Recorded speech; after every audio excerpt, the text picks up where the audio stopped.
sharing stories with those that create stories. It's what we do on arrow.net, ARROE.net. We are unplugged and totally uncut with MP Woodward. I'm great, Arrow. Thank you. I'll tell you what, my wife and I both agree that you are the master of creating a hook. I just would love to sit in a room with you and watch you bring your paragraphs to life, because I want to know how you're finding this way to locate these hooks. Arrow, you made my day. I appreciate that. You're more than welcome to observe sometime.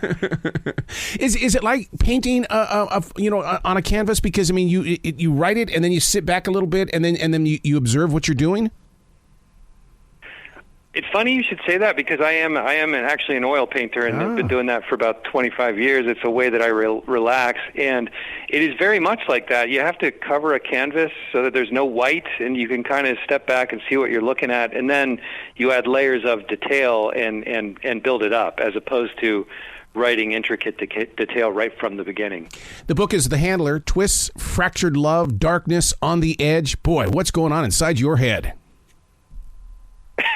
Spies, lies, and sabotage. What was really going on inside my head was I wanted to tell the story. I wanted to dramatize some of the fantastic people that I've met over the years, that I had met in a prior life as an intelligence officer, and really create a drama from their point of view that humanized things. And I wanted to try to draw out the characters in such a way that whether they were the protagonists or the antagonists, the reader could really understand why they thought the way they did, and that the reader could get emotionally involved with them, and suffer their challenges and celebrate their successes. It's almost like you place your readers inside the story. It's because when we're inside those paragraphs and things like that, it's like, oh, I'm here with them. Oh, thanks for the invitation. Well, thank you for that. Yeah, it's a concept I would call interiority, and getting inside a character's head. And honestly, I spent some time in the video streaming industry with Amazon, and one of my takeaways from that as a lover of literature is that while you can make really great content with video, the thing that a book has that video doesn't is that you can really live the life of the character. You can really spend a lot of time in their heads, because you've got the freedom of words and pages as opposed to just one visual scene. So that is just something that I like to do, and I think it helps. When you go to create the plot, I think it helps the people move the plot as opposed to the plot moving the people, and therefore hopefully feel a lot more realistic. Well, a lot of us have been in the same place as Meredith, in the way that she gets that phone call and she thinks it's going to be the termination phone call when she arrives at Langley, but it's a different story. Yeah, it's a different story, and I really wanted to show with Meredith, it was important to me to dramatize a female character that had a lot on her plate, and that was really, really super driven. And many of the women that I've worked with over the years have been so impressive with all the various things that they have on their plate. And so I wanted the reader to experience Meredith's emotions as she's headed back in thinking that, oh boy, I'm going to get fired. And then, as you know, since you've read the book, that she doesn't get fired, but she gets this assignment to go and recruit her ex-husband, and that she's effectively furious about that she feels that, here I am, someone who's smart and articulate and headed up the ranks, and the only reason I've been called back now is to go and recruit that I've divorced about 2 years ago. And so I wanted the reader to kind of experience that range of emotions that Meredith had in that moment. Are you listening to music while you write? And the reason why is because the way that the mole wants to get out, and he's got good reasons to be, to get out. But I mean, it's almost like there's like a dun dun dun dun always going on inside these scenes. Yeah, it's funny. It's funny you should ask that. I actually I don't so much listen to it as I write. Well, it depends on the definition of write. If you have fingers on keyboards, I don't listen to music then. Okay. But I think a lot of writing actually takes place in your head. And for me, I live in the mountains in central Washington State, and that means a lot of long walks and thinking about things. And for those, I did develop a soundtrack that I would take through to visualize various scenes, because I find that music can really, really heighten emotion and really help sharpen the mental picture, so that when you go back and do put your fingers on the keyboard, it makes a lot more sense to you. Are you long form at all, or are you with a writing instrument, or is it strictly the keyboard? It's strictly the keyboard, and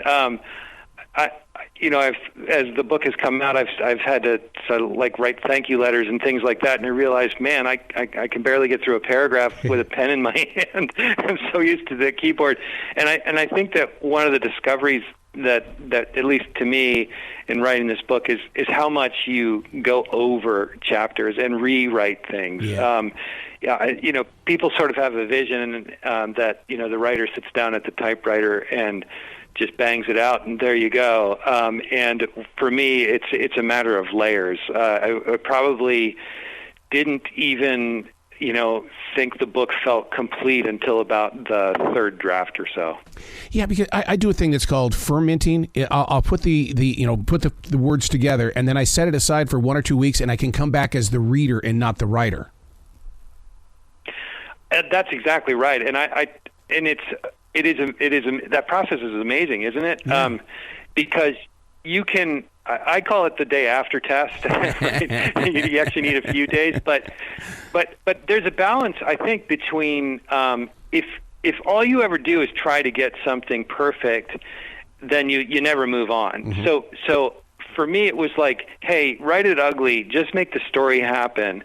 And it's almost like building scaffolding around a story, right? Like there's going to be things that are going to come out later, and they're probably going to come out later. And so that happens in the rewrites and the edits to make it a lot cleaner. But when you're doing it, it all sounds great. And you reread it in that moment, and it sounds great. And then you come back a few days later, and you can feel like, well, that's totally subpar. We're going to have to redo that one. But it has helped you. It has certainly helped you get it out of your mind, and it has certainly helped you develop the relationships that needed to be there. The book we're talking about is The Handler. When you started this book, Russia was a different place on this planet. Yeah, one of the things in the book that you'll note, and I footnoted everything in the draft, so the final reader doesn't see them, but there's many references to real world events. This book really takes place in about 2020, mm-hmm. and it doesn't involve what we're seeing today, but it does involve a number of real world events. I am proud, though, that I think the Russian operations within the book and one of the geopolitical contexts that sets off the drama is their relationship with Iran, and you are seeing that today as the world brings sanctions against both Russia and Iran for uranium enrichment. That you see those two countries getting together in an axis with China, and some of that comes through in the book. Are you like most U.S. soldiers in the way that they have to turn it in to the government so that you're not putting something out there that is top secret?